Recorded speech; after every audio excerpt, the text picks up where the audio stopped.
क्या आप जानते हैं कि कनाडा में पोस्ट स्टडी वर्क परमिट यानी PGWP को लेकर एक बहुत बड़ा बदलाव आया है और साथ ही IRCC में फाइलों का बैकलॉग भी फिर से बढ़ना शुरू हो गया है। जी हाँ, यह दो बहुत अहम अपडेट्स हैं जो हर इंटरनेशनल स्टूडेंट और अपरेंट कनाडा इमिग्रेंट को जरूर जाननी चाहिए, इसलिए वीडियो को आखिर तक जरूर देखिएगा। और अगर आप पहली बार हमारे चैनल पर आए हैं तो सब्सक्राइब जरूर कर लीजिए, क्योंकि यहाँ आपको मिलती हैं कनाडा से जुड़ी लेटेस्ट, रियल और वेरीफाइड अपडेट्स। सबसे पहले बात करते हैं PGWP यानी पोस्ट ग्रेजुएट वर्क परमिट की नई लिस्ट की। कनाडा ने 1 नवंबर 2024 को एक ऑफिशियल लिस्ट जारी की थी जिसमें बताया गया था कि कौन कौन से प्रोग्राम्स स्टूडेंट्स को वर्क परमिट के लिए एलिजिबल बनाएंगे। अब उस लिस्ट में बड़ा बदलाव किया गया है। यह नई लिस्ट 25 जून 2025 के बाद अप्लाई करने वाले स्टूडेंट्स पर लागू होगी। यानी अगर आपने इस तारीख से पहले अपना स्टडी परमिट अप्लाई कर दिया है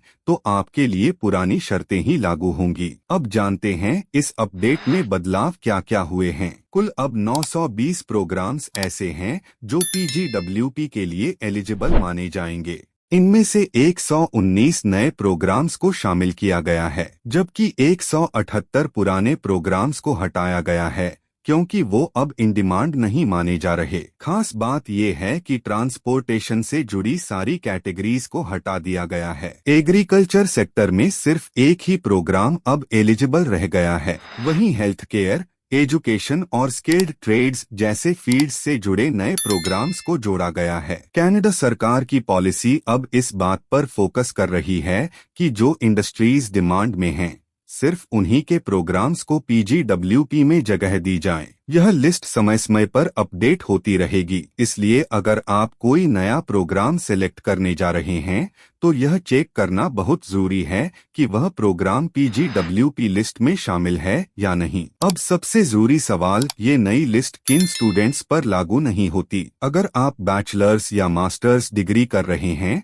तो घबराने की जरूरत नहीं, ये नियम आप पर लागू नहीं होंगे। इसके अलावा जो स्टूडेंट्स पहले से पढ़ाई कर रहे हैं या अपनी पढ़ाई पूरी कर चुके हैं, यानी अगर आपने पहले से किसी प्रोग्राम में दाखिला ले लिया है तो भले ही वो अब लिस्ट से बाहर हो चुका हो, आपको PGWP मिलने में कोई दिक्कत नहीं होगी। लेकिन अगर आप 25 जून 2025 के बाद स्टडी वीजा अप्लाई करने की सोच रहे हैं तो इस लिस्ट को जरूर चेक करें, वरना हो सकता है कि आपको वर्क परमिट मिलने में परेशानी हो। अब बात करते हैं दूसरी बड़ी अपडेट की, जो IRCC के बढ़ते बैकलॉग से जुड़ी है। पिछले कुछ महीनों तक बैकलॉग लगातार कम हो रहा था। दिसंबर 2024 से लेकर अप्रैल 2025 तक फाइलों की प्रोसेसिंग में सुधार देखा गया था, लेकिन अब मई 2025 में हालात फिर बदलने लगे हैं। बैकलॉग में 5.5% का इजाफा हुआ है। अप्रैल में जहां 7,600 फाइलें पेंडिंग थीं,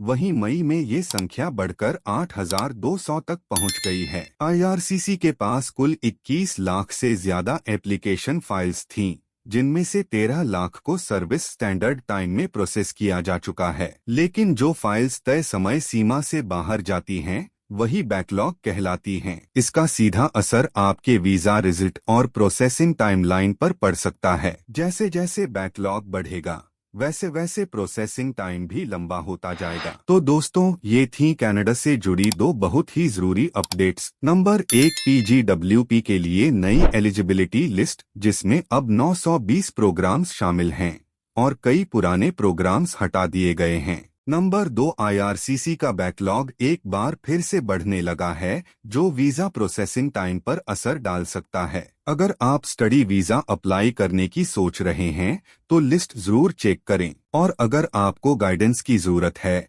तो हमसे बेझिझक संपर्क करें। हमारी टीम आपकी हेल्प के लिए तैयार है। वीडियो को लाइक और शेयर जरूर करें ताकि ये जानकारी उन सभी लोगों तक पहुंचे जो कनाडा जाने का सपना देख रहे हैं। और हाँ, कोई सवाल हो तो कमेंट करके पूछिए।